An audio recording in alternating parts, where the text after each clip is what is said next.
So the World Cup is a big thing. It's happening at the moment. I'm joined by the PDRL Welsh captain. It's Ben Lewis. Welcome to the show, Ben. Thank you for having me, Rob. Yeah, excited about the World Cup and everything that's going on?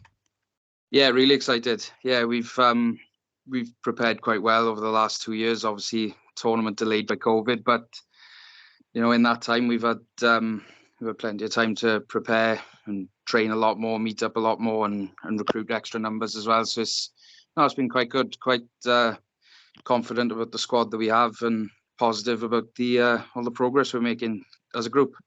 Has that been a big challenge for you as captain to keep everybody sort of ticking over, ready for the big dance? Yeah, I mean, as well as focusing on my own performance, I think it has been a bit of a key factor to try and sort of motivate and inspire the rest of the team, those around me as well. But I don't need to motivate them really. Everyone's fired up to play for Wales. It's going to be one hell of a show. As the interest sort of took off in Wales as well, is there people stopping you in the street and asking you, wishing you well? I don't know what's stopping me in the street, but not yet. No, yeah, obviously, rugby league isn't as popular in Wales as rugby union, but the sport's growing massively. We don't really have a PDRL setup in Wales. We have mixed ability clubs that play rugby union, but the interest in league is growing. We've got a number of origin teams set up, and different towns are forming different clubs as well, or clubs that have been around for a long time. It's just not as well known as union, but it's getting there. It's growing massive. Is that so? The infrastructure's in place, just a matter of sort of padding out with a bit of meat now. That's what it sounds like. Yeah, this don't really. No, well, you're the captain, aren't you? So you're like the sort of figurehead, and there's people sort of in Wales who are sort of going to be inspired by you and the boys taking the pitch in Warrington and representing Wales, and that's what it's all about. That's what the World Cup is. It's about inspiring everybody, isn't it? Oh yeah, it's massive. I think whether you believe it or not, I think anyone who's ever played a sport has always wanted to represent their country in whatever sport it is. I never thought I'd have that opportunity myself, but with the formation of PDRL and all the Super League clubs getting on board as well, and this inaugural World Cup being spearheaded now, with I think everyone, if I had two hands, I probably would have grabbed the opportunity with two hands. So I think I've done my best to grab the one hand that I've got. You only need one hand to offload, though. That's all that matters. Exactly. How did you get into rugby league? I played a little bit of rugby league while I was at school. Obviously, union was the main sport growing up in South Wales in particular. I think rugby league is a bit more popular in North Wales, but it's like I said earlier, it's grown massively in South Wales. I got a lot of friends who play rugby league, but the opportunity actually came along while playing for my my mixed ability rugby union club, the Port Panthers. Mm-hmm. So I think Craig Fisher from Salford Red Devils sort of made contact with different mixed ability clubs in South Wales to say, look, we're gonna be putting a Welsh team together. Would anyone like to come for a trial? And I had to. There's no way I couldn't give it a go. Really. It's an opportunity to represent Wales, and it's what I've always dreamed of, really. And what was that like, that first time that you got selected? It was quite a surreal moment, I think. Who were you playing? What was the? So we turned up to an initial trial / training session at Aberafon Green Stars in South Wales, and the people who turned up, we had no idea what to expect really, and we were put through our paces by the likes of Craig Fisher and Matt Drinkwater, both from Salford, and strength and conditioning coach as well, who's played for Wales Dragons, Jared Hinham. and I think a few of us were pulled to one side at the end of the training session to say that we'd been selected, and it was a very real moment, very, very proud moment actually. And obviously, at that point, were you selected as captain, or did that come later? The foundations have been put in place to sort of gauge interest, to see how many people were available, how many men over the age of 18 with disabilities were around who had either played rugby or wanted to give rugby a go. I actually received the call from Craig Fisher around November time. I took part in a white collar boxing event from the 12th of November. I was actually at work the week following because I had been touched from a boxing match. I had a phone call off Craig.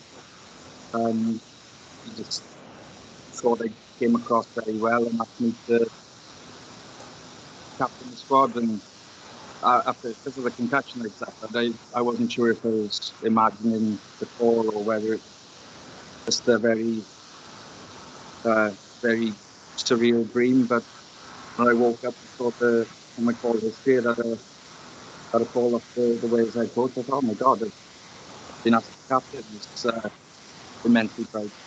Yeah, and obviously we now with the World Cup sort of coming, up in the next sort of couple of weeks. You're the captain. You'll be able to lead your troops into battle at Warrington against England, Australia, and New Zealand. Yeah, I think the first game is going to seem like a battle. We've got New Zealand up first, so obviously we're going to be the first team to face the hacker as well. It's something they're immensely proud of as a country, as a rugby-loving country, both codes. But as well as being a huge part of their culture, it's a challenge. It's a war dance at the end of the day. So we've got to treat it with the respect they deserve, but also we've got to be prepared to go into battle. It's all psychological, isn't it? That's what it's all about. That's what that beginning of the match where both teams line up and look into each other's eyes. Sometimes that's where the battle's won and lost, really. Yeah, we're confident in our own ability. I mean, we're all proud to be representing Wales. We're all proud to be representing our friends and our family. But essentially, when we take the field, whoever it's against, there's no doubt everyone we play against will have the same amount of pride in representing their country as what we do. Whoever wants it more in that hour, as they say, cometh the hour, cometh the man. And every single one of my boys, they're raring to go. They're really up for it. Everyone's backing themselves, and I can't ask any more than that, to be honest. What's Craig like as a coach? He's been phenomenal. He's very knowledgeable. Obviously, quite passionate about the game. Passionate to head the Wales team as well. He's always on the end of the phone if we need any help or advice or anything that we can do that's extra beyond our training sessions. And yeah, he's full of motivation, especially on WhatsApp. But he's a great coach. I don't think we couldn't have asked for a better head coach, to be honest. Yeah, obviously, the PDRL World Cup. Is there any kind of sort of rules that we kind of might need to get our head round if we're coming to watch at Warrington? That are different to what we would normally watch in like a normal standard rugby league game. So I think a normal style rugby league game is obviously it's a full pitch. I think the games will be played a full pitch. I'm pretty sure from what I've observed, the pitch will be narrower in PDRL. Okay. So the halves are in 25-minute halves. So it's a 50-minute game rather than an 80-minute game. But pretty much the principles are more or less the same. Obviously, those who are going to be playing in red shorts are non-contact players, so they can tackle by either touching or being touched. And everyone else who's not in red shorts, they're there for the taking. Fair game. Yeah. What position do you play? So I've in Union, I've always sort of been a back row player, and I think in league the closest position to that would be loose forward. So that's where I've been picked as part of this World Cup squad. And obviously, we're going into this World Cup. You've got, is it 3 games and then the final at the Halliwell Jones, quite quick succession, like sort of 2 games in between each game, 2 days between each game. I think that'd be sort of difficult, obviously, physically having to back up sort of time after time after time. Ben's sort of probably the best players in the world. Yeah, to be honest, I think it's just 1 day, 1 rest day in between each game. So we got New Zealand first, England second, and we've got Australia in the final group game. Mm-hmm. And then on the 30th, we've got the 3rd and 4th place playoff, and the top 2 teams then from that table will progress to the final in the Halliwell Jones Stadium following Samoa versus France, I believe it is. So yeah, whoever's got a ticket for that game is great, because they've got a ticket for a World Cup final as well. Yeah. And obviously, we're talking about ambitions and sort of chances. Obviously, you're confident you're going to go in there and get a result. Yeah, I expect every single rugby player taking part in this competition to back themselves. I'd expect nothing less, to be honest. I know where in comparison to England, Australia and New Zealand, very big rugby league loving countries, very proud countries as well, that they're going to back themselves. We've probably been the unknown quantity in this World Cup. We've probably been the quiet party, really, and I don't know if they're going to expect much from us, but be prepared, that's all I'm going to say. Yeah, that's what it's all about. That's the message. Going under the radar and it will upset the apple cart. That's probably your sort of plan coming into this World Cup. But the plan is not so much to go under the radar. I mean, if people are aware of us, or if they're not aware of us, that's not really our concern. Our concern from day one has just been, preparing as best as we can, putting the foundations in place, making sure everyone's aware of each other and how we all play alongside each other on the pitch, and everyone does their jobs to the best of their ability. Obviously, we've got some big hitters, we've got some flyers. Just play to your strengths, and it should all come together very nicely. Yeah, just before I let you go, we'll just touch on Salford Devils PDRL team. We've had a very successful season and played some good rugby. Yeah, I have come to a Salford training session. Unfortunately, with the World Cup preparations and my commitments with my mixed ability rugby team in South Wales, I've had very little opportunity to get up to Salford to play in festivals and stuff. But certainly next season, when the new rugby league season kicks off, I'll be looking to feature a lot more. This, from what I've been told by other teammates, the festival's been very well run, and everyone's had a great run out. Yeah, you've had is it 3 or 4 of you that come up from Wales every game? That's that commitment to the cause, isn't it? Travelling all that way to Salford to represent the shirt. Yeah, but clearly the love of the game is there. Clearly the passion and the want and the desire to play is there. For a lot of the boys who are South Wales based, this is practically a 10-hour round trip just to play a couple of games of rugby. Is if they didn't want to be there, and if they didn't want to pull on the Salford Red Devils shirt and represent the club, they wouldn't do it. So, yeah, the interest is there, and the love of the game is certainly grown on us. Yeah, Ben, I wish you all the luck in the world in this World Cup, and hope you bring the trophy back to Wales and continue good form next season in the shirt of Salford Red Devils. That's brilliant. We'll do our best. Thanks for having me, Rob. The Rugby League World Cup is upon us, but it's not just about the rugby. There's lots going on off the field as well. I'm joined by Katty Fuller and Robby Graham. They're from Pinwheel and are part of the big performance that's going on off the field. The power of performance, an outdoor performance, to add atmosphere to the games and the surrounding cities. Welcome to the show, both. Katty, looking forward to the World Cup and the part you're playing in it.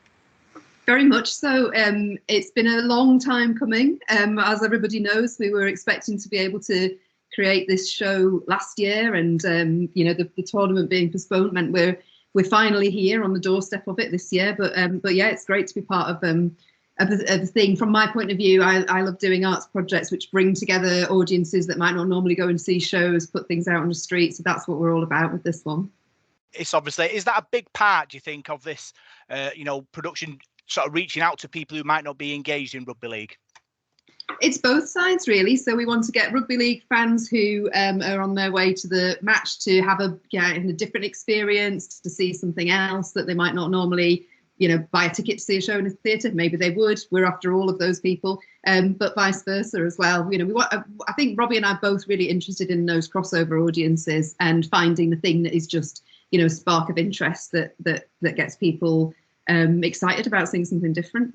Yeah, tell us a bit about Pinwheel and the journey so far. So I'm the director of Pinwheel. I've been working for longer than I care to admit to. About 25 years now, career in outdoor arts, doing shows, performances, installations, anywhere but in venues and theatres, really, out in the street, in found spaces, in old warehouses. And again, that's about having a different experience for audiences.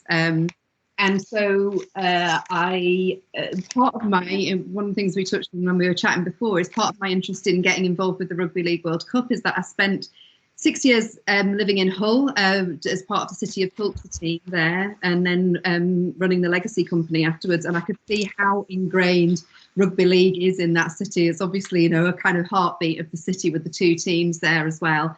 And again, when I was working there, it was that thing where people were really just interested in every opportunity, every experience that you put in front of them. So we're now creating this show that we are taking to Newcastle, which is my home now. Hull, which is I've got, holds very close in my heart. Leeds, which is again, about to go into a big year of culture and is obviously a big rugby league town as well. And then Manchester, where I was a student, so I feel very strongly about that. And I know that, that kind of wonderful approach to openness to new experiences is part of what's great for us about doing this. Yeah, obviously, Robby, we talk about outdoor performances. Does that cause you challenges? I love creating for the outdoors, to be honest. I'm from an outdoor background as part of Southpaw Dance Company. I'm artistic director of a company. We have created a long number of shows, both in turn and non-turn, with professional and non-professional casts. We work a lot with community casts. We do a lot of large-scale sort of mass movement pieces to celebrate, stuff like the opening for London Borough Culture, or, we tend to work a lot in the north, in the northern cities. Just like Katty said, it's really amazing that we're, touring the northern cities with this one. It's just pretty close to home. I live in Newcastle as well, and I've previously worked in Hull. Katty was instrumental in commissioning some of our work way back when for City of Culture. So we were just off a call with the community cast in Hull there, just getting excited really about, visiting each city, working with different people in each city, and really sort of embedding the performance within the communities of each city. So yeah, we're really excited about it. And obviously, being a World Cup, it's a big event in the rugby league world, and you're obviously helping to sort of promote that, but also bring your your special skills into it. Yeah, as I say, we work a lot in the outdoors. We pride ourselves on creating work that a lot of the time the shows that we create will be in front of audiences who may not go to the theatre, may not pay for a ticket to normal theatre ticketed performances. So for us, we love to create work that's accessible, that people can happen upon, that'll excite people. We love a sense of spectacle, and we don't mess about. When we create a show, we create a show. We throw a lot of bells and whistles at it, and it's really physical. And in this one in particular, we're really excited about the storytelling because, when you look at rugby league and its origins and where it's at now and the World Cup itself, the story that we've created is really, really exciting, and I've learned so much through the process of it, so we really, really hope people love it, both rugby league fans and people who happen upon it for other reasons. Yeah, talking about the stories, Kate, there's 3 unique stories in the production. Tell us a little bits about that. Feed us some excitement. Yeah, sure. Well, you'll know that the tournament strapline is the power of together, and that was something that was threaded through everything we were thinking about when we were creating this show, both bringing together professional casts and participant casts, but also just looking at what that means for rugby league. So the 3 stories that we're telling in this, the first one is kind of origins and history of rugby league, which is such a brilliant northern working class story already about, you know, people sort of standing up for their right to be paid to play rather than, you know, broken time, rather than losing pay due to injury. So we've got a very uplifting northern pride story for the first one. Our second story is about the kind of shift in the game, though, to its kind of diversification now. So the fact that this year is the first time ever that the men's, the women's and the wheelchair tournaments are all being run in parallel, with the same profile, same media attention. That was the focus for this second story for us. So we tell the story of 3 characters, a black player, a female player and a wheelchair player, and how they have been kind of pioneers in paving the way for lots of people to be able to access playing the game and to feel like it's for them.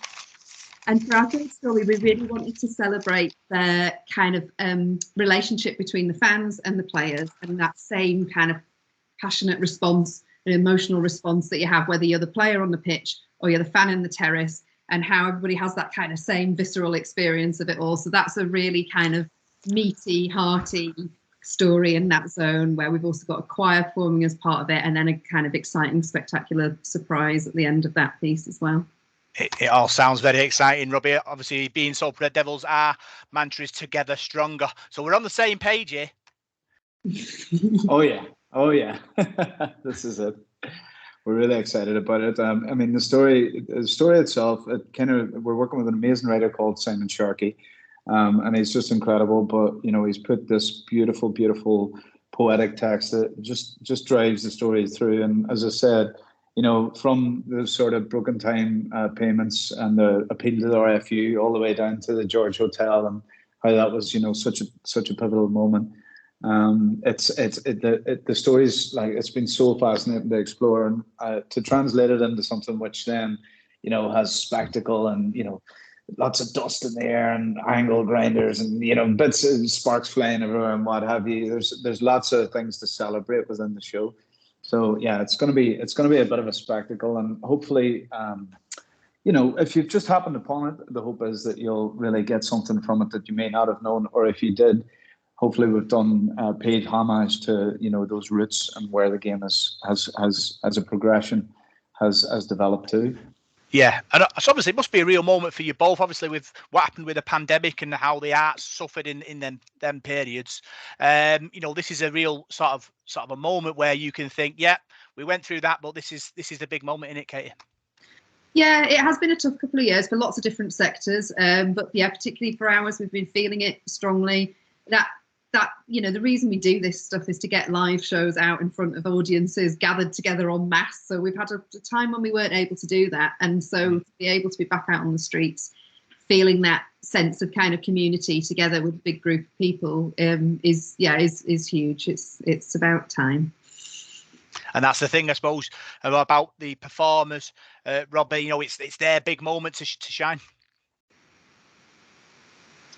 Yeah, this is exactly it.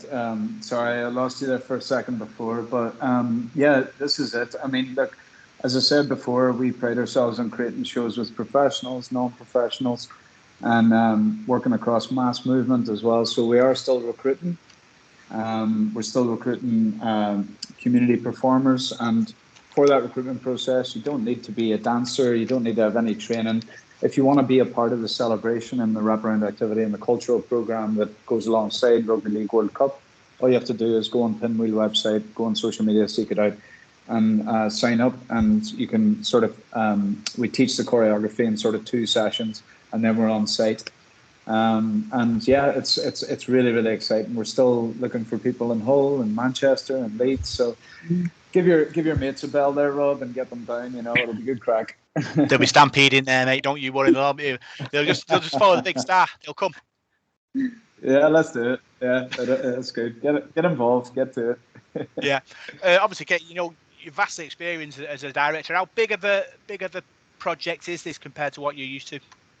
This is a biggie because it's in a different realm, because, you know, I'm talking to different audiences, but also it's working across 4 different cities in quite close succession as well. So this has been challenging too. But every project is the most important project you're ever working on. I mean, that's the way it goes for us.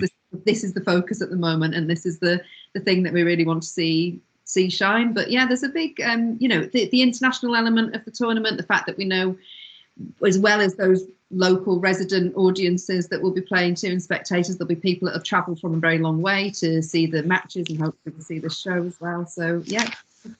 Have you factored that in? Obviously, we've Fijians, we've got Papua New Guineans, we've got countries all over the world coming to watch the rugby league. Have you sort of investigated their cultures and see if you can add a bit of their magic to yours? Yeah, we've got sorry, I'm talking over Robby. We've got stories from across the globe as well, but we've also got representation of that. We were very keen, although we start very much in that kind of, as we were saying, Northern England roots. It's about then moving into a transition where this is about the fact that it's the World Cup and this is a game that's played globally and that it's got a different kind of pathway in all of those different countries too. Robby, thoughts and feelings? Yeah. I just think the beautiful thing about it is that, it's universal, isn't it? So if you're coming from Australia, New Zealand, Papua New Guinea, anywhere that you're coming from, it's gonna, you're gonna appreciate the beauty of the game and especially in one of the, we talked about, the third zone, when one of the fans actually steps out and speaks to us without giving too much of the story away. But it's that really beautiful moment of just taking in the breath and the sights and the sounds and the smells and the stadium and the whole atmosphere and reflecting on that and turning a mirror on that and really showing that. So it's really exciting, and I hope that people, I know how much people care about the rugby league and how much it means. So we've really tried to to reflect that in the show that we've created here. You big tease, Rob. We're all there waiting now. On the front line, Rob, just waiting. Also, there's a poetry part of this as well. Can you tell us about that? So it's a totally different strand of the cultural festival that we're doing around the whole tournament. But this strand's called The Power of Poetry. Mm-hmm. And again, it was about this idea of the power of together. So I've been working with an amazing artist called Robert Montgomery and his collaborators, Emergency Exit Arts. And one of his interests is in writing poetry together with other people collaboratively, because it's not something that poets usually do as a matter of fact. So we've then worked with 2 poets that have a connection with each of the 4 cities that we're working in, and they've written together as a group and written these poems that try and capture one or another aspect or element of rugby league, whether that's the sounds of the stadium or that thing about coming back together after lockdowns or that sort of emotional response. They've written these very short poems, which we've now turned into big sculptural light pieces, and they're on the back of trailers, so they're totally mobile. And over the 5 weeks of the tournament, they'll be driving around across the whole of the north. We'll be releasing the schedule each week of where you can see those poems. They'll be popping up at matches. They're all launched on Thursday the 13th in Leeds as part of the Light Night in Leeds, and then they set off on their travels. And hopefully people will see all 4 of them if they can at different points. How difficult was it to sort of pinpoint what you wanted out of each poet? Well, you just have to set them off, really. That's the thing. It's about giving a bit of a starting point and then trusting that the artists and creative people will come back with something that's far better than you could have imagined when you'd asked them to think about it in the first place. And that's why I love working with artists. I come up with a bit of a framework and then I go, here you go, off you go. And then what comes back and reflected back to me is always a joy and a delight to see. So it was really interesting to see how they all took from the same starting point and came back with things that were really quite different. Yeah, all these poets and performers, Robby, that's what it's all about, and they have the magic. You've just got to make sure you mold them. This is it. I mean, as a choreographer and director, you can only take that into this, and you only, the show will ever only be as good as the people that are in the room with you, and you got to collaborate to get to that end point. But it's been really interesting, actually. I think the main thing that stood out to me about the process, is looking at the span from, this story spans from 1895 all the way to sort of present day and beyond, into the future and aspiration. And when you look at it, rugby it's a very neat metaphor for a lot of things in life, whether it's, working class rebellion, and I know we're all feeling the pinch at the minute. So even if you watch Zone 1, you might feel a little bit of truths there that are relatable to contemporary times, you know. And when you go to Zone 2, it's about progress and inclusivity and about diversity and about, you know, sort of the wheelchair rugby league finals and all of the tournaments happening on the same weekend. So when you look at that, you know, it's about being open and about acceptance. And then when you look at the beauty of the game and aspiration, you know, you apply that across your life, and we've all learned so much from just even studying it and thinking about it. So it is beautiful. It's a beautiful game. It's a beautiful metaphor for, you know, just progress in general and society in general, I guess. Yeah, I wish you both all luck in the world with it. I'm sure us fans will be all over it like a rash over the World Cup, and it'll be you know, one of the highlights going forward. Yeah, well, we hope so. Thanks very much. Thanks for having us, Rob.